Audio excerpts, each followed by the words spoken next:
Have you ever wondered why some people seem to thrive after receiving harsh criticism while others crumble? The difference lies not in the feedback itself, but in how we choose to respond. Daniel Goleman often says it's not the load that breaks you down, it's the way you carry it. In our journey through life, we inevitably encounter negative feedback that feels unjustified. Whether it's from your boss, a peer, or someone close to you, it stings, right? It's a common experience that many of us have faced, and it can be difficult to know how to react. It's easy to get defensive or shut down. Moments like these can break our confidence and leave us questioning our abilities and self-worth. But how much does this negative criticism truly matter? What if I told you that there's a way to navigate this kind of feedback with grace and resilience while also fostering your personal and professional growth? And because in today's feedback-heavy world, mastering this skill is no longer optional, it's essential. Today we're diving into how to handle negative feedback in a way that not only protects your peace of mind but also helps you grow. By the end of this video, you'll be armed with the emotional intelligence strategies you need to transform every piece of criticism into a stepping stone toward your personal and professional goals. Why negative feedback hurts? Let's first acknowledge the emotional impact of negative feedback. It's not just about the words themselves, it's about how they make us feel. When someone criticizes you unfairly, it can shake your confidence,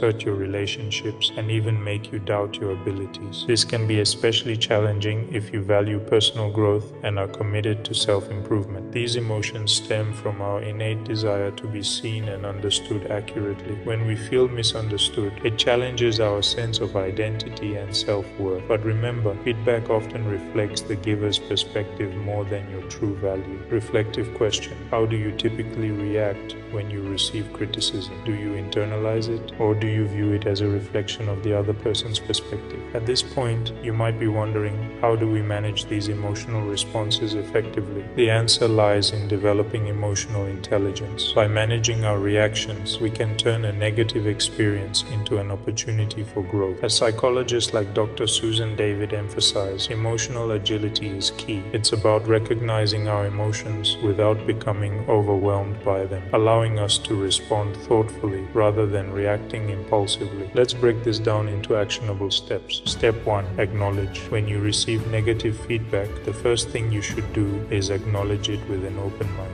This is easier said than done, especially when the feedback feels unfair, but it's a crucial step in managing the conversation and your emotions. As Goleman says, people tend to become defensive when they are criticized, but if they can keep their cool and listen carefully, they may find that they are being given valuable feedback. Acknowledging the feedback shows emotional maturity and an openness to growth, which are key traits in personal and professional development. A simple statement like, "I appreciate you bringing this to my attention," helps to diffuse tension and opens the door for a constructive dialogue. Step 2. Share evidence. Next, calmly share your evidence, experience, or context that the other person might have overlooked. Present the facts clearly, without becoming defensive, and give the individual an opportunity to respond. This step isn't about defending your ego, but about fostering clarity and understanding. It's an opportunity to ensure that all perspectives are considered, which is crucial in maintaining trust in professional relationships. For instance, if someone claims you didn't contribute enough to a project, you could say, "I understand how it might have seemed that way, but I contributed by doing X, Y, and Z. Perhaps we can improve our communication for future projects." This approach not only addresses the feedback, but also sets the stage for better collaboration in the future. Step 3.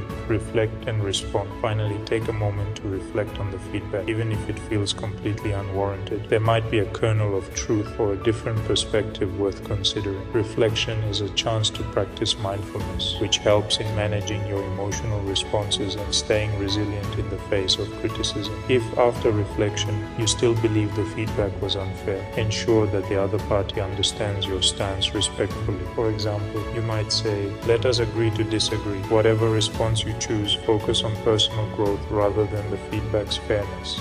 This mindset shift is key to turning criticism into a tool for self-improvement rather than a source of stress. It's important to recognize that our initial emotional reactions, such as defensiveness, frustration, or self-doubt, are often the biggest obstacles to achieving this growth. Overcoming these reactions is not easy, but it's essential for your development and well-being. As Viktor Frankl, a renowned psychiatrist, once said, "Between stimulus and response, there is a space. In that space is our power to choose our response. In our response lies our growth and our freedom." Choosing to respond rather than remaining silent is crucial. When you don't respond, both you and the other person are left uncertain about intentions, interpretations, and where each of you stands. This uncertainty can lead to misunderstandings and unresolved tensions. By responding thoughtfully, you not only clarify your perspective but also open the door for mutual understanding and constructive dialogue. Reflective question: have you ever taken the time to reflect on feedback before responding? What did you discover in that moment of reflection? Cultural considerations: tailoring your response. It's important to recognize that feedback can be influenced by cultural and contextual differences. What might be considered harsh in one culture could be seen as honest and direct in another. Understanding these nuances allows you to tailor your response appropriately, ensuring that your communication is respectful and constructive. Equally important is fostering psychological safety and trust within your teams or relationships. And by creating an environment where feedback is welcomed and shared openly, you turn criticism into an opportunity for growth rather than a personal attack. This approach not only benefits you but also contributes to a more positive and collaborative environment for everyone involved. Embracing feedback for growth. As we conclude, remember that negative feedback, while challenging, does not have to be detrimental. By employing emotional intelligence and self-regulation, we can manage our immediate reactions and maintain composure. As leadership expert Ken Blanchard puts it, feedback is the breakfast of champions. Embracing feedback, even when it feels negative, with the right strategies and mindset, empowers us to rise above criticism and continue on our path to success with resilience and confidence. If you fail to apply these strategies, the stakes are high. You could find yourself stuck in a cycle of self-doubt, strained relationships, and missed opportunities for growth. But by mastering these techniques, you can transform the way you perceive and respond to criticism, leading to a profound shift in your personal and professional life. If you'd like to dive deeper into how to harness emotional intelligence in these situations, be sure to check out our other video on that very topic. How have you transformed negative feedback into a catalyst for growth? Sharing your experiences in the comments not only helps you reflect but also fosters a community of support where we can all learn and grow together. Thank you for joining this exploration into handling negative feedback. Remember, it's not the criticism itself that defines you, but how you choose to respond. Stay resilient, keep growing,